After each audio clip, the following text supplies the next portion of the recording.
катуу кармаган ата энелер болот го. Балдарын басып коет экен да ошол учурда. Ошол 3 жаштагы менен жанагы өткөл курактагы кризис бири-бири менен байланыштуу да. Өткөл курактагы балдар кандайдыр бир терс иштерге барса, бул жерде бала күнөөлүү эмес. Зордук, зомбулуксуз тарбия бергенге аракет кылыш керек да. Мага көңүл бурбайт, менин суранышымды аткарбайт дейт да. Көбүнчө ошол окуяларга өткөл курактагы жаш балдар аралашып жатат да. Бул 8-9, 10, 11 класстын окуучулары. Орусча айтканда подростковый возраст деп коет. Ушул учурда адам баласында гормоналдык жана физикалык жактан аябай эбегейсиз өзгөрүүлөр жүрүп турат да. Ошол учурда балдар эмоционалдык жактан туруксуз, гормоналдык дисбаланс, анан айрымдары аябай стресс абалда болушат, аябай агрессивдүү болушат.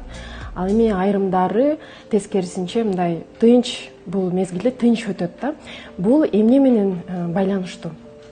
Бул деген ошол балдарда жана 3 жаштагы курактык кризис деп коет эмеспи?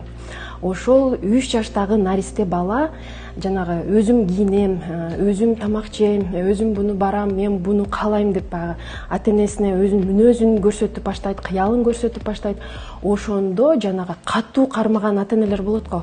Балдарын басып коет экен да ошол учурда. Балдарын басып койсо, кийин ошол 3 жаштагы кризистик курактан өтпөй калган балдар ошол өткөл куракта жарылат экен. Демек бизде ошол 3 жаштагы менен жанагы өткөл курактагы кризис бири-бири менен байланыштуу да.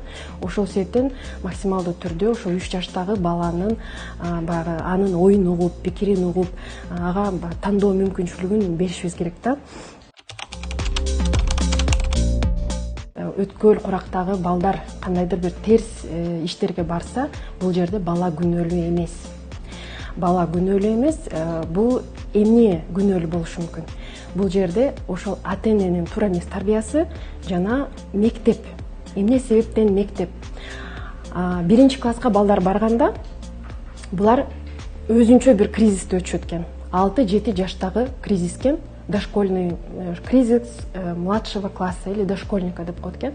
Бул жерде кризис эмне менен байланыштуу? Буларда баягы жашоосунда ата энеси эң башкы авторитет болсо, мектепке барганда буларда жаңы авторитет пайда болот экен. Мугалим деген жаңы авторитет пайда болот экен. Анан булар мугалим эмне десе, ошол мугалимдин сөзү буларга күчтүү болуп калат экен да. Анан таасир берет экен. Анан экинчиси бул социализация деп коет экен. Булар мектепке барганда дос күтөт экен.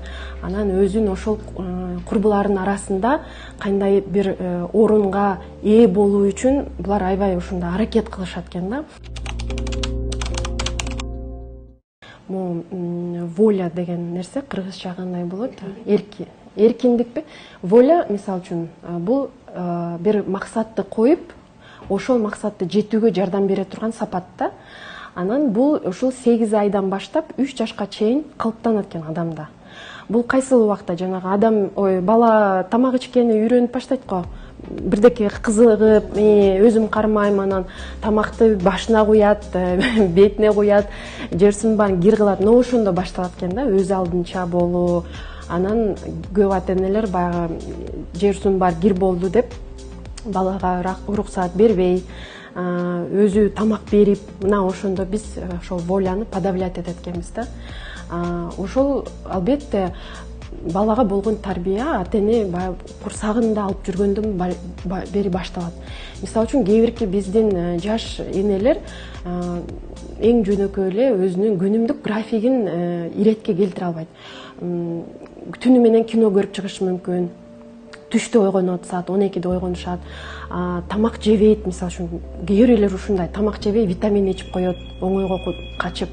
Анан ушинтип отуруп баланын ичиндеги баланы эле уже графигин бузуп атат. Бул төрөлгөн бала кийин 8 эртең менен 8-де тура албайт. Демек биз тарбияны ушу курсакта жүргөн баладан баштайбыз да. Анан төрөлөт. Төрөлгөндө дагы баланын өзүнүн кризистери бар, кризистин этаптары бар. 1 жашта кризиске ээ болот, басып баштаганда да мындай пространствону көрүп, өз алдынча бир нерселерди үйрөнөт. Өзүнүн негизи адамдын өнүгүү стадиясы бар. биринчи эле стадиясы ошо оозуна салып баштайт го. Бул дагы атайын бир өнүгүү стадиясы, оральный деп коет. Мында бала ошо оозуна салып билет, катуу, жумшак, таттуу, ачуу, кычкыл деген. Мында дагы ата эне баягы аябай катуу урушуп, кагып, силкип койсо, бул дагы кийин балага терс таасирин тийгизиши мүмкүн. Ошол себептен албетте ата энелер балдарга түшүнүү мамиле кылып, колдон келишинче урбай, мындай зордук, зомбулуксуз тарбия бергенге аракет кылыш керек да. Өспүрүм, өткөл курактагы балдарды сыйлоо сөзсүз түрдө баардык эле куракта балдарга сый мамиледе болуш керек да. Мына азыр мен ошол тесттин жыйынтыгы менен көрүп жатам, көп балдар өзүнүн ата энеси менен сүйлөшө алышпайт экен. Сүйлөшөйүн десе дагы мен ата энем укпайт дейт, мени түшүнбөйт дейт, мага көңүл бурбайт, менин суранычымды аткарбайт дейт да. Ошо диалог жок көбүнчө учурда. Анан болушунча ошо балдардын кризистик курак жүрүп жатканын эске алып, аларга аёо мамиле, түшүнүү мамиле менен кылыш керек да. И албетте эч убакта кол көтөрбөш керек да. Кол көтөрбөгөнгө аракет кылыш керек. Анткени бизде кыргызда эми какыс кукус бул тарбия деп көп жылдан бери калыптанып калган түшүнүк, бирок бул өтө туура эмес түшүнүк да. Анткени таяк жеп көнүп калган бала сөзсүз түрдө башка бирөөнү сабайт.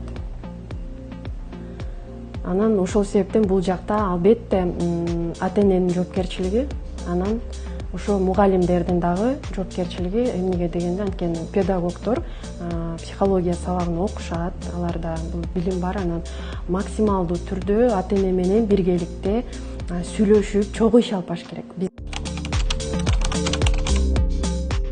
Албетте зордук, зомбулук бар контентте, мультфильм болобу, кино болобу, бул балдарга абдан терс таасирин тийгизет. Анткени балдарда кайталоо эмеси бар.